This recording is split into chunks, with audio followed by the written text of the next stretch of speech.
Les rues de la ville bruyante étaient inhabituellement sans vent et étouffantes. Il était difficile de respirer. Soudain, un énorme nuage apparut à l'horizon et couvrit la moitié du ciel. Un éclair en zigzag jaillit tout près, suivi d'un coup de tonnerre. Avant de commencer l'histoire, n'oubliez pas de laisser un like et de vous abonner à la chaîne pour voir plus d'histoires comme celle-ci. Les premières gouttes commencèrent à tomber, puis une averse torrentielle s'abattit avec un bruit incroyable. Des trombes d'eau s'abattaient sur les feuilles, courbant les arbres fins et les forçant à plier jusqu'au sol. Mia ne réussit pas à s'abriter et courut chez elle, essayant de se protéger de la pluie avec son sac à main. Finalement, elle fut trempée jusqu'aux os et gelée, ses dents claquant. Enfin, au coin de la rue, elle vit la maison.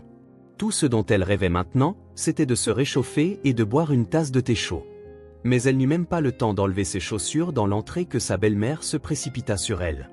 Elle commença à gémir et à se lamenter, la grondant « Où vas-tu comme ça, en marchant dans la boue? Tu es toute mouillée. Va immédiatement à la salle de bain et lave-toi bien les mains, sinon tu vas ramener une infection de ton service dans la maison. » Mia soupira, se traîna jusqu'à la salle de bain, pour la 1000e fois, s'expliqua « Brittany, il n'y a pas d'infection dans notre service des maladies infectieuses. Ces gens sont comme vous, dit-elle. Pourquoi toute cette panique? S'il te plaît, mets la bouilloire en marche. Je suis si fatiguée et j'ai si froid. Mais la femme répliqua aussitôt, oh bien sûr. Pas d'infection là-bas. N'aurais-tu pas pu trouver un meilleur travail? Regarde la femme de l'ami de Dwight. Elle est pédiatre, travaille avec des enfants dans un environnement propre. Pas comme toi. Tu n'as même pas eu assez d'intelligence pour devenir médecin. Tu n'es rien de plus qu'une femme de ménage. Tu feras le thé et dépêche-toi avec le dîner. Dwight sera bientôt à la maison. Qu'est-ce que tu vas lui donner à manger? Je ne peux pas cuisiner. Ma tension est élevée et je n'ai rien préparé, répondit Mia. Elle ferma la porte de la salle de bain, ouvrit l'eau chaude, entra sous la douche et fondit en larmes. Elle était submergée. Elle était si fatiguée de tout ça, elle se sentait complètement vidée. Vivre avec sa belle-mère sous le même toit était insupportable. Il n'y avait qu'une seule personne dans son monde, le fils. La femme tournait autour de lui, et Mia était complètement ignorée et constamment critiquée. Même la nouvelle de la grossesse de Mia ne l'adoucit pas. Tout ce qu'elle entendait, c'est qu'il n'y avait pas besoin de se donner de grands airs, que tout le monde avait des enfants et s'en sortait. Les nausées matinales la tourmentaient et elle avait constamment la nausée. Sa relation avec Dwight s'était aussi complètement détériorée récemment. Après avoir assez pleuré, Mia commença à préparer le dîner. Elle fit bouillir des pâtes, frire des escalopes et coupa des légumes pour une salade. Elle attendait l'arrivée de Dwight. Il arriva, mais il était presque minuit. Il jeta à peine un regard à sa femme et grogna « Salut. Je suis si fatigué. Je ne veux pas manger. » Et il alla se coucher. Il refusa de dîner et s'allongea pour dormir. Mia, frustrée, jeta le couteau dans l'évier et pensa « Pour qui ai-je cuisiné tout ce temps ?» Elle se demanda « Est-ce ainsi que vivent toutes les familles ?» Elle se plaignit à sa belle-mère « Qu'est-ce qui se passe avec Dwight? Il est rentré si contrarié. Il n'a même pas demandé de mes nouvelles ni mangé. Que s'est-il passé ou vous êtes-vous déjà disputé pendant que j'étais dehors ?» Mia répondit froidement « Maman. Nous ne nous sommes pas disputés. Il a juste dit bonjour et est allé dormir. Je ne sais pas ce qui se passe avec lui. Tu peux lui demander demain matin. » La femme s'énerva de nouveau, décidant de déverser sa frustration sur sa belle-fille. « Oui, bien sûr. Tu es sa femme et tu ne sais pas ce qui se passe avec lui? Ou est-ce que tu t'en fiches?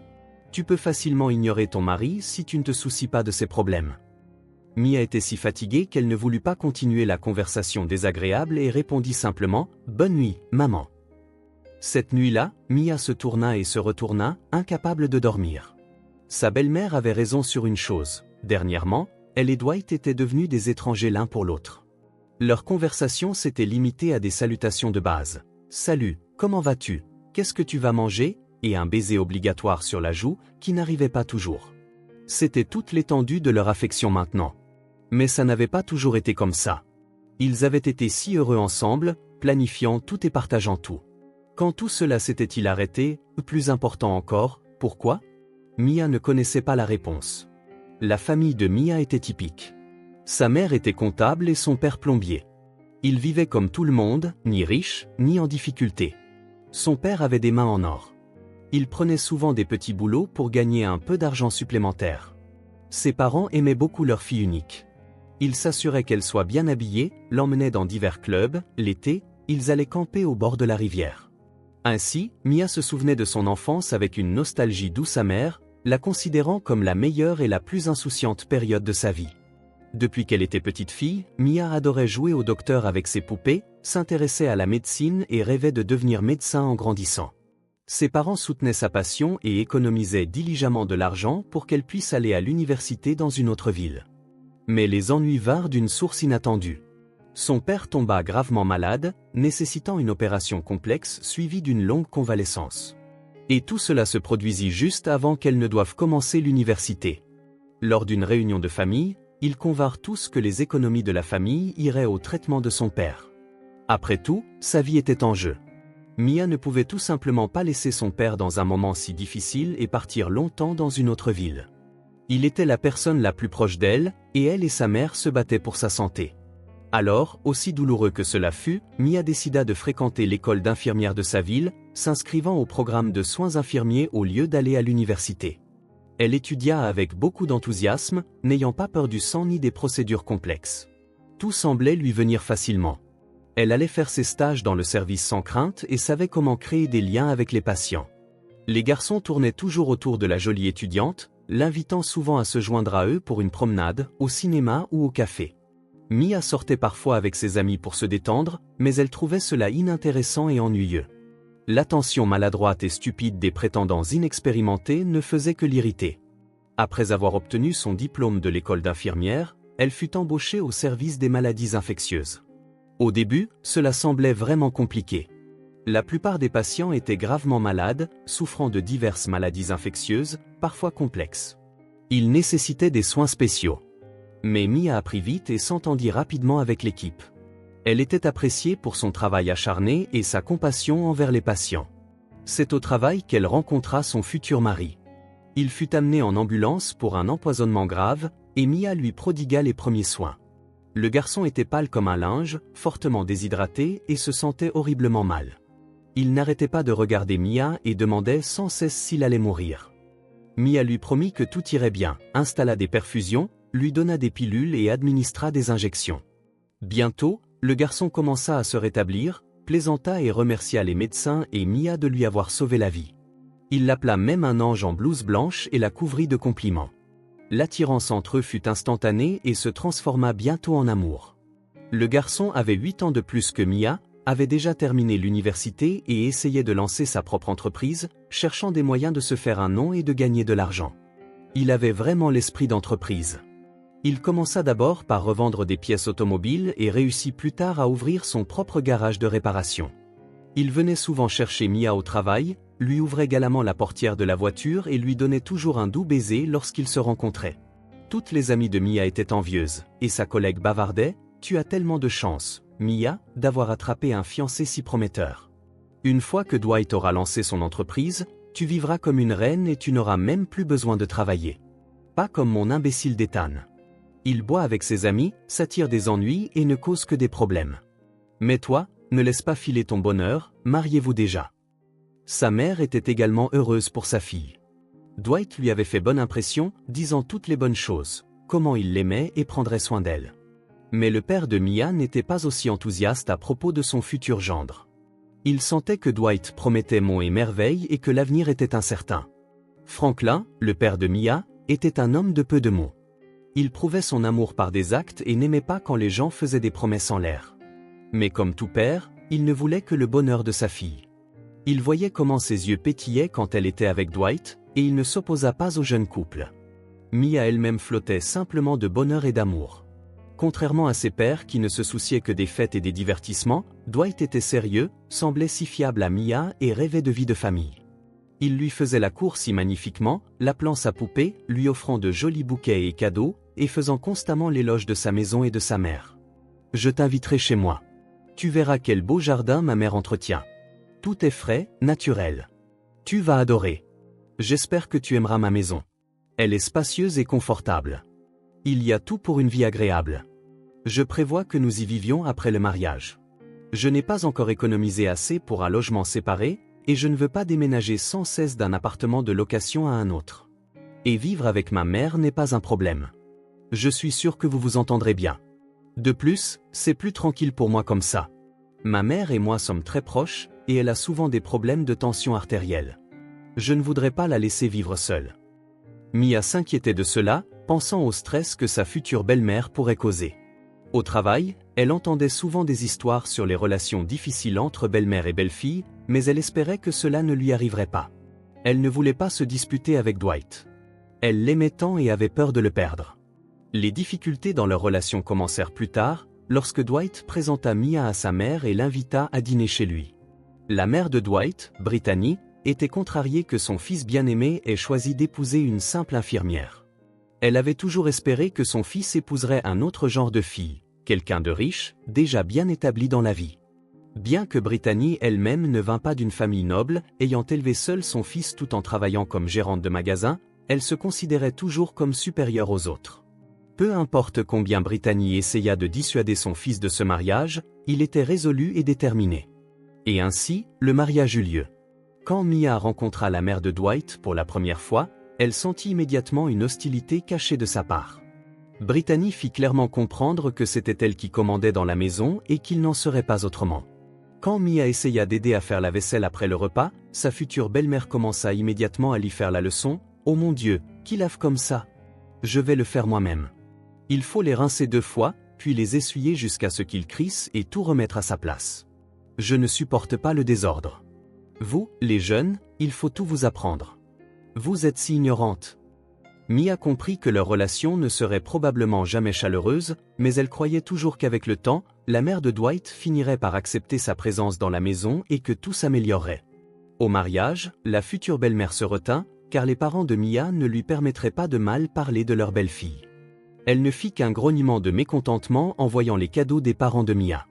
Ils avaient acheté un magnifique service de vaisselle, de belles parures de lit et beaucoup d'autres choses utiles pour le couple. De sa part, Brittany donna une carte avec une somme rondelette sur le compte et l'annonça fièrement à tout le monde. Cependant, Mia ne vit jamais cet argent. Son mari prit la carte pour lui. Quand les jeunes mariés commencèrent à vivre avec Brittany, c'est là que la belle-mère commença vraiment à montrer son vrai visage. Dwight avait une maison convenable et une bonne annexe chauffée dans la cour avec toutes les commodités. Mais Brittany n'envisagea jamais d'y déménager et de donner aux jeunes mariés une chance de vivre séparément. Au contraire, elle faisait constamment des allers-retours, écoutant toutes leurs conversations, les harcelant de conseils et de leçons. Mia demanda plusieurs fois à son mari de louer un appartement. Elle s'était sentie mal à l'aise dès le début dans cette maison. Elle devait suivre toutes les règles de Brittany, et si quelque chose n'allait pas, un scandale éclatait. Mais Dwight aimait beaucoup sa mère et n'était pas disposé à déménager. C'était bien plus confortable pour lui avec 2 femmes qui prenaient soin de lui. De plus, il était devenu beaucoup plus économe après le mariage, presque avare. Il gagnait bien sa vie, mais Mia donnait tout son salaire à la famille. Cependant, elle n'en voyait aucun retour. Acheter une nouvelle robe, un autre vêtement ou des cosmétiques entraînait toujours des reproches de la part de son mari et de sa belle-mère. Ils commençaient à sermonner Mia ensemble. « Tu es trop dépensière. Ta garde-robe est pleine. N'as-tu vraiment rien à te mettre? Il faut économiser, sinon tout l'argent s'envolera. » Tout cela est dû à l'influence de sa mère, pensait Mia. Bien que je ne comprenne pas où allait tout l'argent dans leur famille et à quoi il était dépensé. Dwight et sa mère achetaient les provisions et tout le nécessaire, tandis que Mia ne faisait que cuisiner, faire la lessive et nettoyer après tout le monde. Après 4 ans de ce genre de vie, elle en était assez fatiguée. Son père avait une voiture étrangère d'occasion, et Mia savait bien conduire car son père le lui avait appris et elle avait son permis de conduire. Mais son mari était très réticent à la laisser conduire, ne l'autorisant à le faire que lorsqu'il devait aller au magasin ou le chercher après une fête bruyante. La jeune femme rêvait d'avoir sa propre voiture car il lui fallait 1 heure pour se rendre au travail en bus avec une correspondance. Mais son mari et sa belle-mère ne voulaient pas en entendre parler, disant que c'était un luxe inutile. Mia se sentait profondément blessée par cette attitude, d'autant plus que les choses avaient été bien différentes avant leur mariage. Dwight dépensait de l'argent pour elle sans hésitation, achetant de beaux bouquets, et ils allaient souvent au cinéma, au théâtre ou rendaient visite à des amis. Mais au cours de la dernière année, ces sorties se comptaient à peine sur les doigts d'une main. Elle ne voulait pas en parler à ses parents pour ne pas les contrarier en leur montrant que sa vie conjugale ne fonctionnait pas. Elle n'avait pas non plus l'habitude de se plaindre à ses amis, et ils ne l'auraient tout simplement pas cru.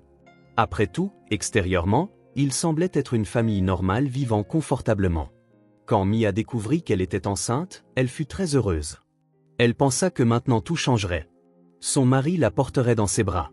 Sa belle-mère serait heureuse d'avoir des petits-enfants et arrêterait de la harceler. Mais pas du tout. Dwight accueillit la nouvelle sans grand enthousiasme, disant simplement « Bon, si tu es enceinte, tu es enceinte. J'espère que c'est un garçon. Je ne veux pas m'occuper d'une fille. » Sa belle-mère ne la traita pas mieux non plus. Au contraire, elle remarquait souvent que la grossesse n'était pas une raison pour être paresseuse, rappelant comment, lorsqu'elle était enceinte, elle avait même fait des réparations dans la maison et que rien ne s'était écroulé. Seuls ses parents étaient heureux, félicitant leur fille et attendant avec impatience les petits-enfants. Le mois dernier, Dwight devint complètement distant, rentrant tard, les week-ends, il allait toujours quelque part. Mia n'en parla à personne. Et quand elle essaya de lui demander ce qui se passait, il se mit en colère, ce sont des affaires d'hommes. Ça ne te regarde pas. Ton travail, c'est de faire la soupe et de gérer la maison. Regarde ta mère et suis son exemple. Elle est occupée toute la journée et travaille encore au jardin. N'as-tu rien de mieux à faire que d'ennuyer ton mari avec des questions stupides ? Mais Dwight n'oubliait jamais sa mère bien-aimée, et elle se comportait comme une jeune femme autour de son fils adoré, lui faisant toujours plaisir et n'oubliant pas de se plaindre discrètement de sa belle-fille. Tout cela était si fatigant pour Mia. Elle ne se sentait pas heureuse dans son mariage. Elle se sentait comme une étrangère, inutile dans cette famille. Bientôt, Dwight commença à se préparer pour un voyage d'affaires. Mia était très contrariée car cela signifiait qu'elle devrait passer toutes ses soirées avec sa belle-mère. Pas une perspective très réjouissante. Toute la semaine, la jeune femme écouta les reproches et les plaintes à son sujet. 2 fois, elle resta tard au travail juste pour éviter d'entendre tout cela. Finalement, Dwight revint. Mia s'était beaucoup ennuyée de lui, se précipita pour serrer son mari dans ses bras et était impatiente de lui montrer le résultat de l'échographie où leur bébé était déjà clairement visible. Mais l'homme la regarda seulement avec des yeux fatigués et tristes et la repoussa doucement. « Chérie, parlons-en plus tard. Je suis si fatigué du voyage. Je vais faire une sieste. Oh, j'ai failli oublier. Il y a 2 sacs sur la banquette arrière de la voiture. Prends-les. J'ai acheté des cadeaux pour toi et ta mère. Va aussi au magasin. Voici les clés. Prends quelque chose pour le thé. Nous nous réunirons en famille ce soir. » Dwight s'endormit immédiatement dès que sa tête toucha l'oreiller.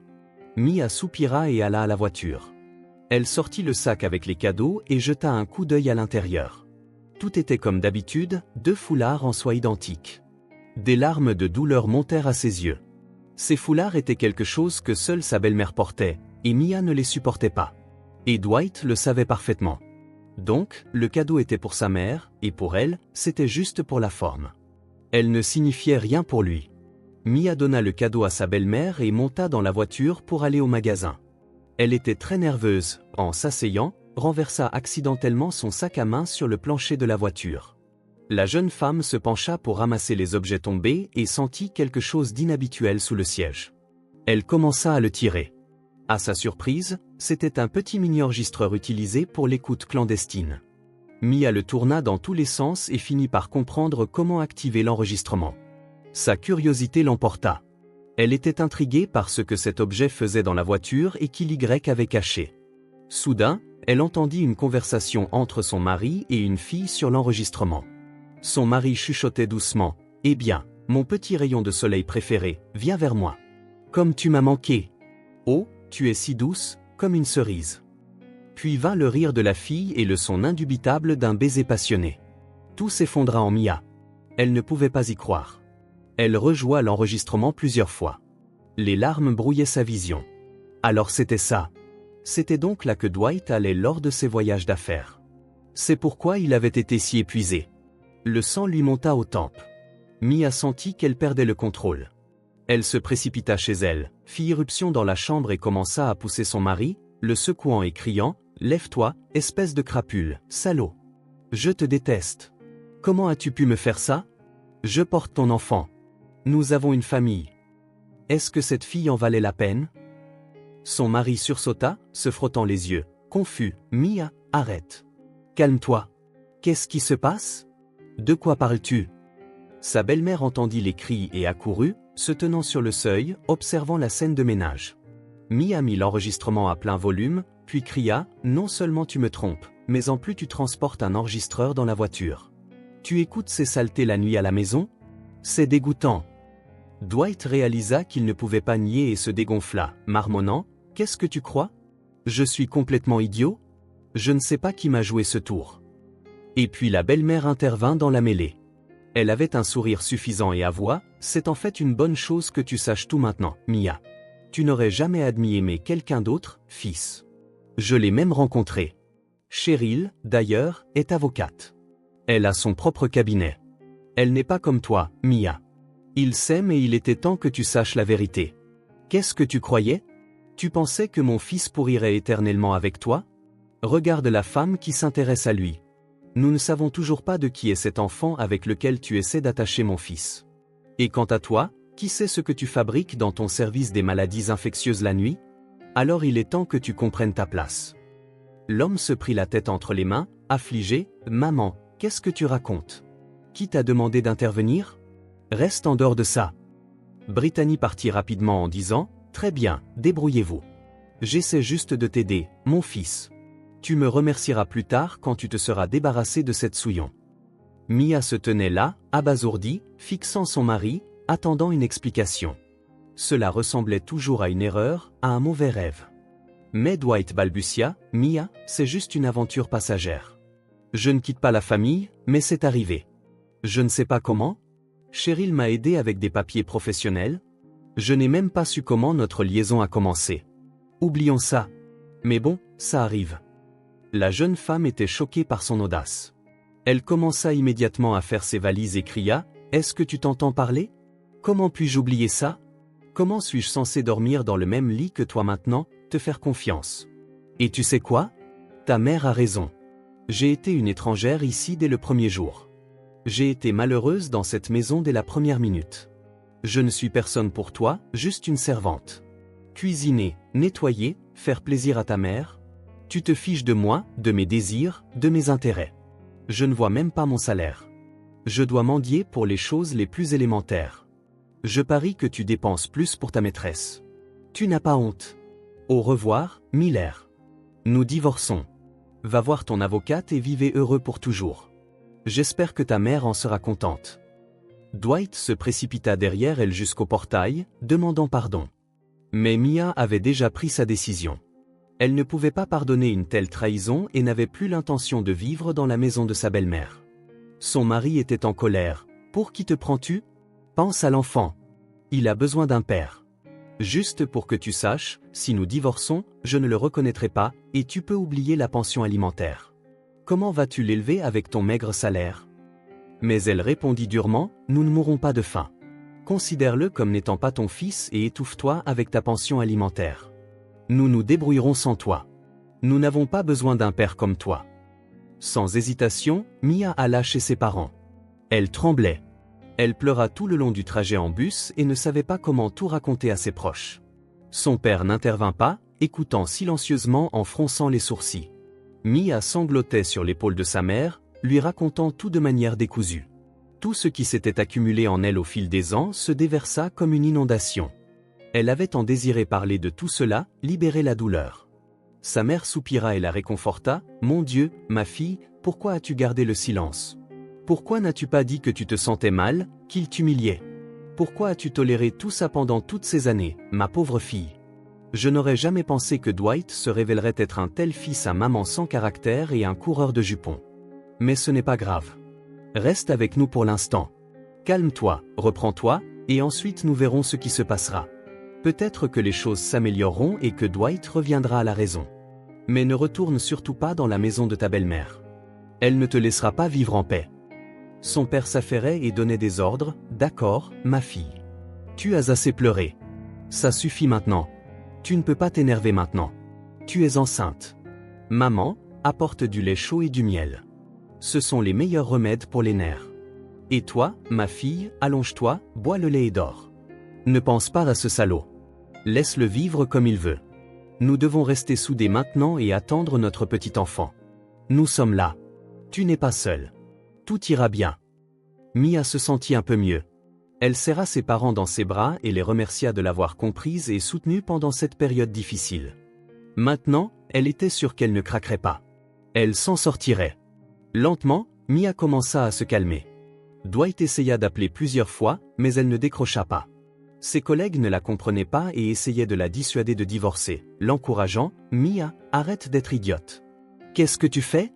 Et alors si Dwight a eu une aventure une fois, ça arrive. Il ne demande pas le divorce. Où trouveras-tu un autre homme comme lui? Il ne boit pas. Il ne te bat pas. Il est travailleur, a de l'argent, et le bébé a besoin d'un père. Bon, tu as montré du caractère. Bravo. Pardonne-lui et continue à vivre. Mais Mia ne pouvait pas faire comme avant. Et elle ne le voulait pas. Elle se sentait si paisible dans l'appartement de ses parents. Personne ne la harcelait. Personne n'essayait de lui apprendre à vivre. Le soir, sa mère l'attendait à son retour du travail. Elles dînaient ensemble et partageaient les nouvelles. Son système nerveux épuisé commença lentement à se rétablir. Puis, une semaine plus tard, un jeune homme respectable et agréable vint la voir à son travail. Il se présenta. « Bonjour Mia. Je m'appelle Richard Smith. Je suis un collègue de votre mari. Vous voyez, c'est moi qui ai mis l'enregistreur dans sa voiture, et il s'avère que je suis devenu par inadvertance la cause de votre divorce. Je suis désolé, je ne m'attendais pas du tout à ce résultat. Et pour être honnête, vous avez ruiné tout mon plan en le trouvant si tôt. » Mia s'assit sur le canapé et commença à poser des questions. « Eh bien, vous savez Richard, c'est peut-être une bonne chose que j'ai trouvé votre appareil. Sinon, je vivrais encore dans le mensonge. Mais ce que je ne comprends pas, c'est pourquoi vous l'avez mis là. Étiez-vous intéressé par les liaisons de Dwight ?» L'homme secoua la tête. « C'est le moins grave de ce que vous avez découvert, Mia. Votre mari est plein de surprises. Laissez-moi commencer par le début pour que ce soit clair. J'avais un frère, Garrett. Il n'avait que 3 ans de plus que moi. Quand nous étions enfants, nous étions inséparables, nous nous soutenions toujours. Il est devenu policier, c'était son rêve d'enfant. Moi, je suis allé étudier à la faculté d'économie. Il y a 2 ans, Garrett travaillait sur une affaire. Lui et les agents enquêtaient sur un contrebandier qui transportait et vendait illégalement des métaux précieux à l'étranger. Pour détourner l'attention, il dirigeait un petit garage de réparation automobile, une concession de voitures d'occasion. Il vivait modestement et personne ne soupçonnait qu'en réalité, il était presque millionnaire. Il faisait des affaires louches, fréquentait des criminels. Alors Mia, ce contrebandier, c'était votre mari, Dwight Miller. Je suis sûr que vous n'en aviez aucune idée, n'est-ce pas? Mia était sous le choc et peinait à trouver ses mots. « Attendez une minute. Mais c'est une sorte d'erreur? Bien que, si c'est vrai, alors cet avare prenait mon salaire pour les dépenses ménagères pendant qu'il menait la grande vie et courait après les maîtresses. Je réalise maintenant que je ne connaissais pas du tout la personne avec qui j'ai été marié pendant 4 ans. C'est juste difficile à encaisser tout ça. » Richard continua. « Quand mon frère s'est trop approché de Miller et était sur le point de démanteler son gang criminel, il a été soudainement renversé par une voiture aux vitres teintées avec des plaques d'immatriculation maquillées. Je suis sûr que la personne qui l'a fait n'était pas votre mari. Il a probablement engagé quelqu'un pour éliminer Garrett. J'ai juré sur la tombe de mon frère que je finirais ce qu'il avait commencé et que je vengerais sa mort. J'ai spécifiquement pris un emploi chez votre mari en tant que responsable des achats. Maintenant, je suis aussi policier, travaillant sous couverture, et c'est là que j'ai placé l'enregistreur. J'espérais apprendre quelque chose d'important pour l'affaire. Maintenant, je ne sais même plus quoi faire. Comment puis-je accéder aux documents de Miller? Je suis sûr qu'il garde sa comptabilité secrète quelque part en lieu sûr. » Dans l'esprit blessé de Mia, un plan de vengeance se forma immédiatement. Elle proposa « Je vais vous aider. Je veux vraiment que cette crapule paie pour tout. Je connais le code du coffre-fort de mon mari et je peux prendre des photos de tous les documents. J'espère que ça vous aidera. J'y vais aujourd'hui. Je n'ai toujours pas pris toutes mes affaires. » L'homme agita les mains. « Mia, ça ne marchera pas. Je sais que vous êtes enceinte et je ne veux pas que vous preniez des risques pour moi.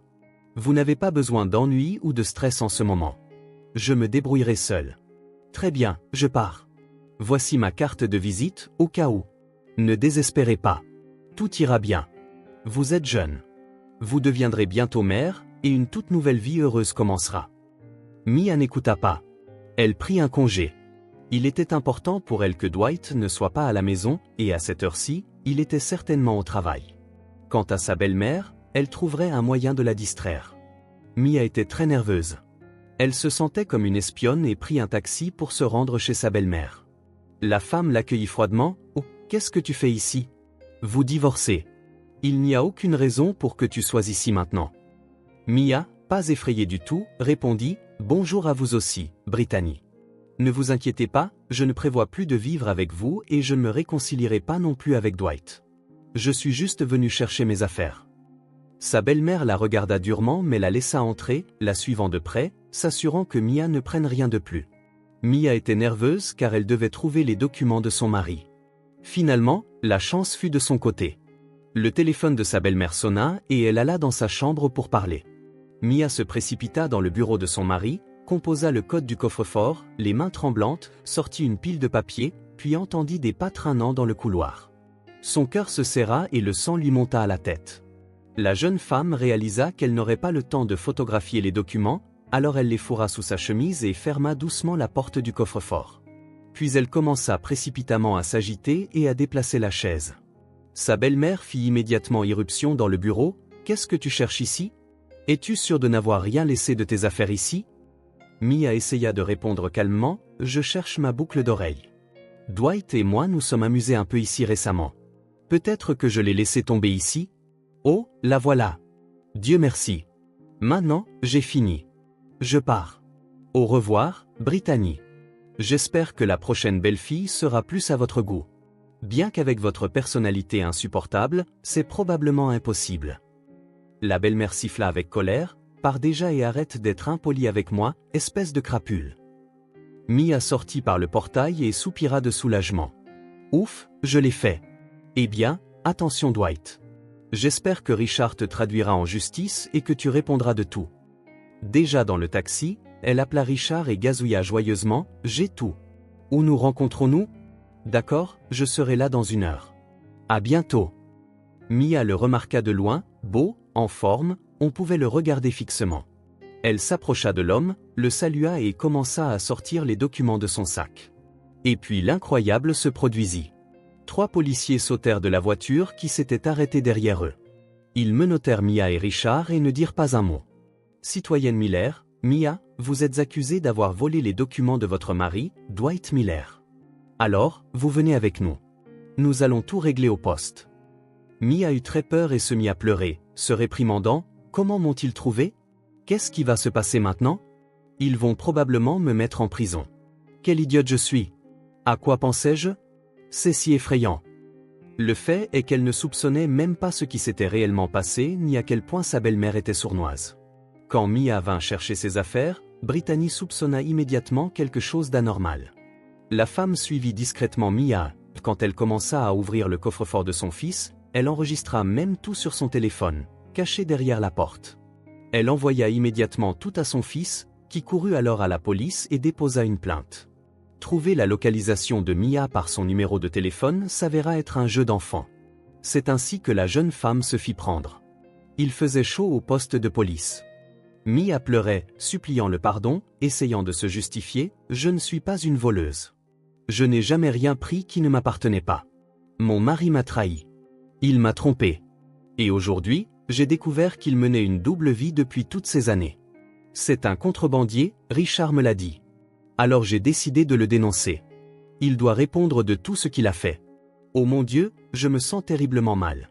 Où sont vos toilettes? J'ai la nausée.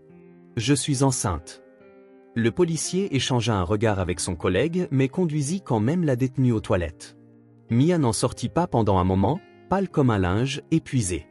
Elle avait été malade pendant une demi-heure. L'enquêteur pensa, elle n'a pas l'air de simuler. Elle a vraiment mauvaise mine et elle n'a pas l'air d'une voleuse. Elle s'est probablement juste empêtrée dans cette histoire et maintenant elle a des ennuis. La jalousie peut faire ça à n'importe qui. Parfois, ça mène même au meurtre. Je dois cuisiner Richard et découvrir qui il est vraiment. Et s'il était son amant? Pourrait-il être complice? Richard était furieux et pensa, je lui avais dit de ne pas s'en mêler. Mais non, il a fallu qu'elle insiste. Elle a encore tout gâché pour moi. Quelle fille têtue et obstinée. Je vais devoir tout révéler. Il n'y a pas d'autre moyen. Sinon, Mia va vraiment avoir de sérieux problèmes à cause de sa stupidité. L'homme dit à la police qui il était vraiment et expliqua que Mia n'était pas impliquée. Elle voulait juste aider. Mais tout s'était déroulé si stupidement. Il parla avec passion. « Avez-vous seulement regardé les documents? Miller est un criminel qui enfreint les lois à tour de bras. Il a conduit mon frère à la tombe. Alors quoi? Va-t-il s'en tirer comme ça pour tout ça? Quand l'enquêteur lut tout, il siffla même « Wow, c'est du lourd. Vous devriez remercier votre amie. Elle a travaillé si dur pour vous. Eh bien, maintenant nous pouvons rouvrir l'affaire. Je pensais que c'était Miller qui me pressait de lui remettre le dossier. Il me suppliait de le faire.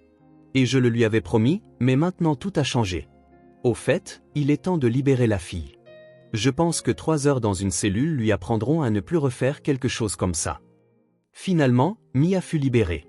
Elle se sentait si mal qu'elle s'assit simplement sur un banc près du poste, se demandant où elle trouverait la force de rentrer chez elle. Cette journée terrible lui semblait interminable. Alors Richard l'appela. « Eh bien, Sherlock Holmes, allons-y. Je vous ramène chez vous. Dites-moi, pourquoi vous êtes-vous mêlé de tout ça? Je vous avais demandé de ne rien faire. » La femme ne put soudainement plus se retenir et se mit à pleurer bruyamment comme une enfant, sanglotant de manière incontrôlable. Elle marmonna « Allez au diable. Je voulais aider. Et maintenant vous me criez dessus. » Richard réalisa qu'il avait dépassé les bornes, s'assit à côté d'elle, lui prit doucement la main et commença à la réconforter. « Désolé, Mia. Je sais que vous partiez d'une bonne intention, mais maintenant vous comprenez à quel point c'était risqué. Vous ne connaissez pas du tout votre mari. C'est une personne horrible. Alors divorcez de lui dès que possible et commencez une nouvelle vie. Et sachez ceci, vous n'êtes pas seul. Je serai toujours là. Je vous aiderai, vous soutiendrai. Ne pleurez plus. Vous n'êtes pas en état de rester ici. Allons-y. Il fait presque nuit. Vos parents doivent être inquiets. » Mia ne réalisa même pas qu'elle s'était endormie en chemin. Elle ferma juste les yeux et sombra dans l'obscurité. Richard la regarda, si drôle et marquée par les larmes, son mascara avait coulé, ses cheveux étaient ébouriffés, ses joues rouges, et son cœur se serra. Il ne voulait laisser cette fille naïve et effrayée aller nulle part. Il voulait la protéger de tout mal et de tout problème. Il n'avait jamais ressenti de telles émotions auparavant. Il se surprenait lui-même. Il souleva doucement Mia et la porta jusqu'à l'appartement. Ses parents étaient sur le point de protester, mais il mit un doigt sur ses lèvres et dit doucement « Chut ». Puis tout fut calme. Elle a eu une journée très difficile. Laissez-la dormir maintenant. Elle en a vraiment besoin. Mandy proposa « Merci Richard d'avoir ramené ma fille à la maison. Voudriez-vous du thé? Nous pourrions faire connaissance. Je viens de faire des pâtisseries au fromage blanc. » L'estomac de Richard gargouilla. Il se souvint qu'il n'avait pas mangé depuis un moment et accepta. Il passa un long moment à boire du thé avec Mandy et Franklin, dévorant joyeusement les pâtisseries chaudes. L'atmosphère dans cette maison hospitalière était si chaleureuse, comme chez lui. À partir de ce jour, Richard commença à rendre visite souvent à Mia, l'aidant avec le divorce et la soutenant de toutes les manières possibles. Ils passèrent beaucoup de temps ensemble, à marcher et à parler, et avant de s'en rendre compte, ils étaient tombés amoureux l'un de l'autre. Maintenant, Richard comprenait ce que signifiait aimer l'âme sans toucher le corps. Ils se sentaient si à l'aise, si bien et si paisibles ensemble, comme s'ils se connaissaient depuis 100 ans. Dwight appela Mia plusieurs fois encore, la calomniant et hurlant au téléphone, « Petite vipère. Tu t'es mise avec les flics et tu as décidé de t'opposer à moi. Je vais t'écraser, te détruire. Je suis sûr que tu es avec lui depuis un moment, probablement même enceinte de son enfant. Ma mère avait raison. Elle a vu qui tu étais vraiment. Eh bien, attends un peu. Après avoir réglé les problèmes que tu m'as causés, tu danseras sur ta propre tombe. » Richard bloqua le numéro de Dwight sur son téléphone, commença à aller chercher Mia et à la déposer tous les jours, ne la laissant jamais seule une minute. Il la réconfortait, « N'aie pas peur. Bientôt, Dwight ne sera plus en bonne position non plus. Aucun avocat chic ne l'aidera. Il se débat. Il sait que la fin est proche. » Richard avait entièrement raison. Dwight était furieux. D'énormes sommes d'argent allaient aux avocats pour essayer d'obtenir une libération sous caution avant le procès. L'entreprise secrète illégale dut être rapidement fermée, et même l'officiel craquait. L'homme retira précipitamment tout son argent de ses comptes, dont beaucoup étaient déjà bloqués. L'enquêteur s'acharnait comme un chien, talonnant Dwight, et Dwight avait sérieusement peur. Il ne voulait pas aller en prison et décida de s'enfuir. Il avait de faux documents prêts pour les mauvais jours. La famille s'effondra. L'amante éphémère, sentant le danger, rompit immédiatement avec lui.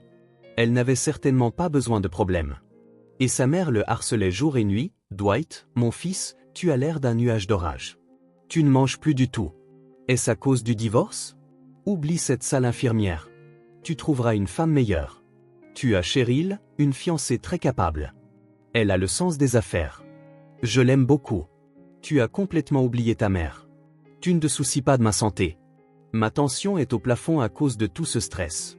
Je pourrais bientôt me retrouver alité. Ces conversations le rendaient fou. D'une part, il était très en colère contre son ex-femme. Sa fierté masculine était blessée. Il était absolument certain que Mia l'adorait, lui pardonnerait cette stupide liaison et reviendrait. D'autre part, son affection et sa chaleur lui manquaient désespérément. Il semblait que lorsqu'elle était là, il ne le remarquait même pas. Mais maintenant qu'il était seul, cela le rendait malade. Il aurait pu hurler comme un loup. L'homme était furieux. « Mère, laisse-moi tranquille. » « Pas maintenant. » Et ne va plus chez Cheryl. Nous avons rompu. Je dois partir pour longtemps. Je te contacterai. Tu diras à la police que tu ne sais rien. Je ne peux pas appeler ni écrire pour l'instant. Je dois fuir avant qu'il ne soit trop tard. Mais Dwight ne réussit pas à fuir bien loin. Il fut arrêté directement à l'aéroport, faux documents en main, et fut envoyé en prison. Amis et anciens collègues lui tournèrent immédiatement le dos pour éviter d'être mêlé à cette sale affaire. L'homme était au désespoir. Il fut condamné à 10 ans pour transactions financières et de bijoux illégales, et la vie en prison commença. La cellule exiguë et étouffante, la fenêtre sale avec des barreaux à travers lesquels presque aucune lumière ne passait, les lits de fer aux matelas nauséabonds et les détenus endurcis. C'était humide et sombre là-bas, et la porte avec la trappe à nourriture et la pâtée jetée comme un os à un chien était vraiment démoralisante. Dwight sombra dans un profond désespoir et une mélancolie. Il pensait souvent à Mia et à tout, son sourire chaleureux, ses mains douces, son attention. Et il se surprenait lui-même, « Mon Dieu, comment ai-je pu ne pas remarquer tout cela avant, tout prendre pour acquis, toujours écouter ma mère, ne pas respecter ma femme, ne pas l'apprécier? Qu'est-ce qui me manquait? Pourquoi me suis-je impliqué avec Cheryl? Pourquoi n'ai-je pas abandonné ces affaires louches quand je me suis marié, économisant ces maudits millions, les cachant à tout le monde? Pour qui? Pourquoi? C'était comme si je ne vivais pas, écrivant juste un brouillon. Peut-être que mon enfant est déjà né? Je me demande si Mia a épousé cet imbécile. Mon fils ou ma fille l'appellera-t-il papa? Et moi, je resterai à jamais un étranger pour mon propre enfant, personne. Les périodes de dépression et de chagrin furent remplacées par la colère et même la haine envers son ex-femme. Dwight était déterminé à la retrouver à sa sortie et à ce qu'elle lui permette de voir son enfant. Cette pensée était la seule chose qui le faisait tenir. Avec le temps, c'est devenu une obsession. Sa mère lui écrivait de longues lettres pleines de pitié et lui envoyait parfois des colis, mais Dwight refusait obstinément d'y répondre. Il reprochait à sa mère tous ses problèmes, pensant que c'était de sa faute si Mia l'avait quitté pour de bon. Il n'a jamais compris une chose, la personne responsable de tout ce qui lui était arrivé, c'était lui-même et personne d'autre. Mia, de son côté, commença lentement à reconstruire sa vie. Richard la demanda en mariage et ils emménagèrent ensemble. Ses parents étaient heureux pour leur fille et voyaient à quel point le jeune homme l'aimait vraiment et prenait soin d'elle. Bien sûr, Mia s'inquiétait de savoir si Richard accepterait son enfant, car on ne commande pas au cœur. Et s'il se lassait de tous les ennuis et des nuits blanches, et qu'elles doivent traverser une autre rupture douloureuse? Elle pleurait même la nuit, secrètement dans son oreiller, tourmentée par ses pensées troublantes. Mais ses craintes se révélèrent infondées. Richard l'accompagna au cours de préparation à la naissance, apprit à emmailloter, et quand sa bien-aimée fut emmenée à la maternité, il était hors de lui d'inquiétude. Il ne se calma que lorsqu'on le laissa entrer dans la chambre. Il prit immédiatement le bébé dans ses bras, caressa doucement ses petites joues et dit « Nous y sommes enfin arrivés. Notre fils est né. Waouh, il est si petit, si sans défense. Eh bien, ce n'est pas grave. Papa est là. Quand tu seras grand, nous jouerons au football ensemble, nous irons à la pêche. Je t'apprendrai à conduire une voiture. Mais pour l'instant, mange bien et grandis fort. » Mia pleurait et riait à la fois. C'était si touchant. Merci pour tout, Richard. Je suis la plus heureuse en ce moment. Honnêtement, tu me crois? Je ne savais même pas que les hommes pouvaient aimer comme ça. Je suis si heureuse que nous nous soyons rencontrés. Au fait, comment devrions-nous l'appeler? Richard devint sérieux et suggéra, j'aimerais qu'il s'appelle Gareth, comme mon frère. Si ça ne te dérange pas, bien sûr. C'est grâce à toi, chérie. Je ne savais pas que je pouvais tomber amoureux comme ça.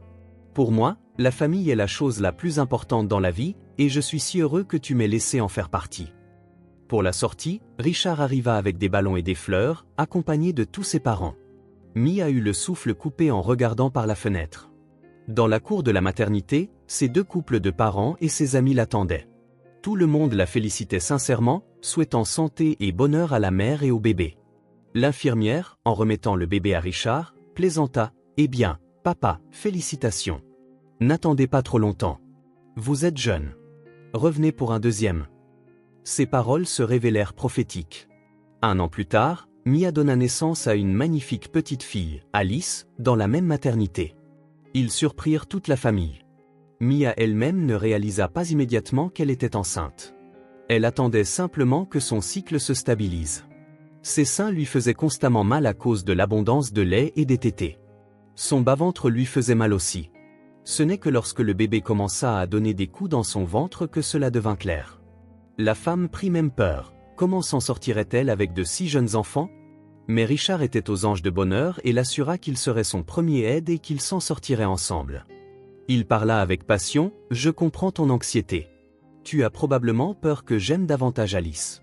Mais non, et souviens-toi de ceci, ce sont mes 2 enfants.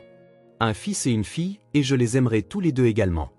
Mais comme ce serait merveilleux que les enfants grandissent ensemble et deviennent des amis proches. Ce serait difficile au début, mais plus tard, quand ils grandiraient, ils deviendraient les personnes les plus proches. Tout comme moi et mon frère, il n'y avait personne de plus proche pour moi que lui. » Mia se plongea entièrement dans la maternité, bien qu'au début ce fût vraiment difficile. Les petits, si proches en âge, demandaient beaucoup d'attention. Mais Richard aidait pour tout, donner le bain, bercer les bébés pour les endormir, aussi bien que la mère. Leurs parents étaient également là pour aider.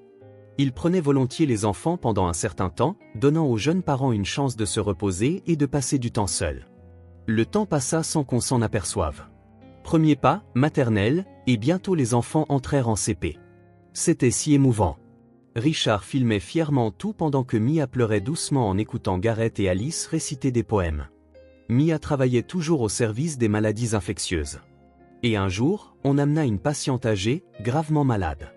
Elle avait été sévèrement empoisonnée, avait tenté de se suicider et avait délibérément bu des produits chimiques destinés au jardinage. On l'avait sauvée de justesse, et elle fut entre la vie et la mort pendant 3 jours. Mia venait de commencer son service et sa collègue lui transmettait les dossiers. « Nous avons une tentative de suicide ici. Garde un œil attentif sur elle. Nous l'avons à peine réanimée. Qui sait ce qui pourrait encore lui passer par la tête? Nous laisserons la police et les psychologues s'en occuper. » Mia commença à distribuer les médicaments et les thermomètres dans les chambres et entra dans la 5e. Quand la vieille femme tourna la tête, Mia suffoqua. C'était son ancienne belle-mère, Brittany. Mais elle était méconnaissable. Elle n'était plus qu'une ombre. C'était insoutenable de la regarder. Mia pensa même à partir, ne voulant pas lui parler. Mais elle se rappela rapidement qu'elle était soignante et que c'était son devoir d'aider tout le monde sans exception. Mia soupira et dit « Bonjour, Brittany. Vous me reconnaissez, je le vois dans vos yeux. Prenons votre température. Que s'est-il passé? Pourquoi avez-vous bu du poison? Et s'il ne vous avait pas sauvé? » Brittany répondit d'une voix rauque, « Peut-être vouliez-vous que je meure? Pourquoi devrais-je vivre comme ça? Mon fils est parti et a disparu quelque part. Il n'est jamais rentré à la maison. Il m'a abandonné. Et j'ai ces terribles maladies, des douleurs atroces. Et je suis seul. Complètement seul. Il n'y a personne pour m'apporter ne serait-ce qu'un verre d'eau. Maintenant que nous nous sommes rencontrés, il y a quelque chose que je veux vous dire. Je suis désolé pour tout, Mia. C'est à cause de moi que votre mariage avec Dwight s'est effondré. Je vous ai torturé. Je pensais que vous n'étiez pas digne de mon fils. Ce n'est que lorsque je me suis retrouvée toute seule et que j'ai commencé à dépérir que j'ai réalisé ce que j'avais fait. Je vous en supplie, laissez-moi au moins voir mon petit-fils une fois. J'ai entendu dire que votre fils est de Dwight. Il ne me reste plus beaucoup de temps, et c'est ma seule demande. Je ne ferai plus de mal à personne, je le jure. Mia secoua la tête, s'asseyant à côté d'elle, « Je suis vraiment désolé de ce qui vous est arrivé et je ne vous en veux pas. En fait, je suis probablement même reconnaissante maintenant, car sans mon divorce d'avec votre fils, je n'aurais jamais rencontré mon âme sœur et n'aurais jamais su ce qu'est le vrai bonheur féminin. Je suis désolé, mais je ne vous présenterai pas mon enfant. Maintenant, il a un autre père, d'autres grands-parents, et je ne le traumatiserai pas. » Mia pensa, « Je peux seulement vous montrer une photo sur mon téléphone. » Voici Gareth, votre petit-fils, et voici Alice, ma fille. Ils sont déjà en CP. Brittany regarda les photos sans détacher les yeux. Une larme unique roula sur sa joue. Elle marmonna. Eh bien, regardez ça, il est le portrait craché de Dwight quand il était enfant. Même le grain de beauté au-dessus de son sourcil est le même. Et son épi, il est déjà si grand? Mia rangea le téléphone, prit le thermomètre et répondit froidement, « Je dois y aller. S'il vous plaît, prenez soin de vous. » Brittany supplia, « Mia, s'il vous plaît, pardonnez-moi pour tout, vieille folle que je suis. Ayez pitié. Laissez-moi serrer mon petit-fils dans mes bras avant de mourir. » L'infirmière secoua négativement la tête et quitta la chambre. Mia était remplie de colère et de ressentiment. « Oh, maintenant vous vous souvenez de votre petit-fils. Maintenant vous revenez à la raison. Mais quand vous criez que j'avais un enfant hors mariage et que vous me chassiez de la maison? Eh bien, elle obtient ce qu'elle mérite maintenant, payant pour tous ses péchés, pensa Mia. À la maison, elle raconta tout à Richard et appela sa mère pour se plaindre. Elle pensait que sa famille la soutiendrait, qu'il comprendrait. Mais elle avait tort. Sa mère n'était pas d'accord avec elle, « Ma fille, je comprends tout. Ces gens t'ont fait beaucoup de mal et tu as tout à fait le droit de les rayer de ta vie. Mais regarde les choses sous un autre angle. Calme-toi. La vie de Brittany l'a déjà punie. Son fils l'a abandonnée et elle est gravement malade. Pense à quel point quelqu'un doit être désespéré pour tenter de se suicider, surtout d'une manière aussi radicale. Brittany est la grand-mère biologique de Gareth, que cela nous plaise ou non, même si elle n'a pas été la meilleure. Il n'est pas nécessaire de tout expliquer au petit. Il est trop jeune pour comprendre les actions absurdes des adultes. Mais ce ne serait pas difficile de laisser une grand-mère serrer son petit-fils dans ses bras. Ce serait une immense victoire pour toi sur toi-même. Pardonner à un ennemi est toujours incroyablement difficile. Juste quelques minutes, et Brittany serait heureuse. Pense Y. Richard dit que Mia devait faire ce qu'elle estimait juste et il promit de la soutenir quoi qu'il arrive. Il la comprenait comme personne d'autre. C'était équivalent à lui dire de pardonner à Miller. Il ne pourrait jamais faire ça. Que Mia le veuille ou non, elle devait s'occuper de Brittany pendant ses gardes. Brittany ne lui demandait plus rien. Elle ne parlait plus du tout. Elle restait simplement allongée, tournée vers le mur, refusant de manger. Il semblait qu'elle voulait vraiment mourir le plus tôt possible. Le médecin se lamentait, « C'est dommage pour cette vieille dame. Elle ne se bat pas du tout. Nous avons réussi à traiter les symptômes de l'empoisonnement, mais maintenant nous devons guérir les graves brûlures à son estomac et à ses intestins. Mais il est évident que la patiente est en profonde dépression et ne veut pas vivre. Elle est complètement seule. Elle est avec nous depuis 2 semaines et personne ne lui a rendu visite, pas même une fois. Si cela continue, nous devrons la transférer dans un autre service. Nous sommes impuissants ici. » Quelque chose remua dans le cœur de Mia. Elle pensa, « Quelle personne sans cœur suis-je? Une personne est en train de mourir et je m'en fiche. » Sa mère avait raison. Elle ne pouvait pas agir ainsi. Nous sommes humains et nous devrions être capables de pardonner et de montrer de la compassion. Le temps, les heures, les minutes, les jours, les semaines, tout s'était brouillé pour Brittany. Elle ne comprenait pas pourquoi on l'avait ramenée à la vie. Pourquoi retourner dans une maison pauvre, froide et vide où personne ne l'attendait et où elle n'était pas désirée? C'était tout simplement insupportable. La seule famille qui lui restait était son petit-fils, mais Mia lui avait enlevé tout espoir de le rencontrer un jour. La porte de la chambre s'ouvrit doucement, mais Brittany ne tourna même pas la tête. Peu lui importait qui était derrière la porte. Puis elle entendit une douce voix d'enfant, « Maman, c'est la mamie que nous sommes venus voir? Elle dort ?» Le cœur de Brittany manqua un battement. Elle sauta immédiatement du lit, arrangeant ses cheveux, et ne cessa de regarder le gentil petit garçon aux joues roses, en survêtement et baskets vives. Pendant un instant, c'est comme si elle revoyait son fils Dwight enfant. Puis elle tendit sa paume sèche et dit, « Bonjour Gareth. Merci d'être venu me voir. Je suis ta grand-mère, Brittany. » Le garçon rougit et lui tendit un sac, « Je sais. Ma maman m'a dit qu'une mamie était malade et triste, et nous avons décidé de venir la voir. Voici les friandises que nous avons apportées. » Le garçon sourit et continua, « Je sais comment te remonter le moral. Quand je suis triste ou que je ne suis pas de bonne humeur, j'ai toujours envie de dessiner. Alice adore ça aussi. Nous dessinons ensemble et ça nous fait toujours nous sentir mieux. Veux-tu que je te montre un jeu? Je commence à dessiner et tu continues. Puis je dessine à nouveau et nous essayons de deviner ce que ça va donner. C'est très drôle. C'est ma maman qui m'a appris. » Brittany retint ses larmes de bonheur. Elle voulait serrer fort son cher petit-fils dans ses bras, l'embrasser et le garder près d'elle. Mais elle avait peur de l'effrayer, alors elle répondit joyeusement, « D'accord, essayons. Je commence. » Elle commença à dessiner. Ils furent tellement pris par le jeu qu'ils ne réalisèrent même pas qu'une heure entière s'était écoulée. Le petit garçon se sentit à l'aise et bavarda, posant à Brittany toutes sortes de questions, « Tu dessines si bien. Le chaton est si joli. Sais-tu faire des tartes? Mamie Stella ne sait faire que des crêpes au fromage blanc. Ma sœur les mange à pleine joue. J'adore les tartes aux cerises. Veux-tu qu'on amène Alice la prochaine fois? Elle te remontera le moral en une seconde. Elle fait des grimaces si drôles. Tu riras tellement. » Brittany répondit joyeusement, « Je promets, dès que je me sentirai mieux, je te ferai des tartes aux cerises, et je serai heureuse de rencontrer ta sœur. Alors, viens me voir souvent, d'accord? J'en serai si contente. » Mia était assise tranquillement sur la chaise, réalisant combien elle avait eu raison de prendre cette décision. Les yeux de Brittany pétillaient comme si la vie lui avait été insufflée à nouveau. Et Mia sentit vraiment un poids se soulever de son cœur.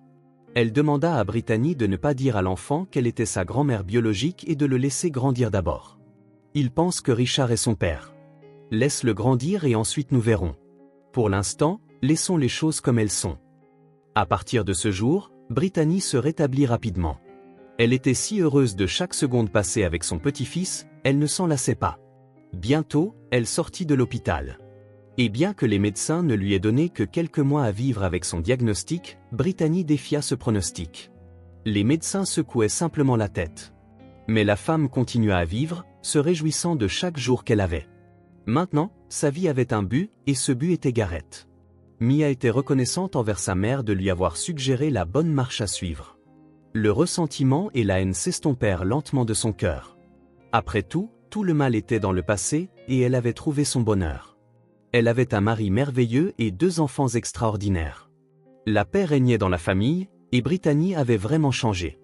Elle avait pleinement réalisé ses erreurs et était maintenant une personne différente, plus gentille et plus calme. Alors pourquoi la priver de la joie d'être avec son petit-fils? Ce serait stupide.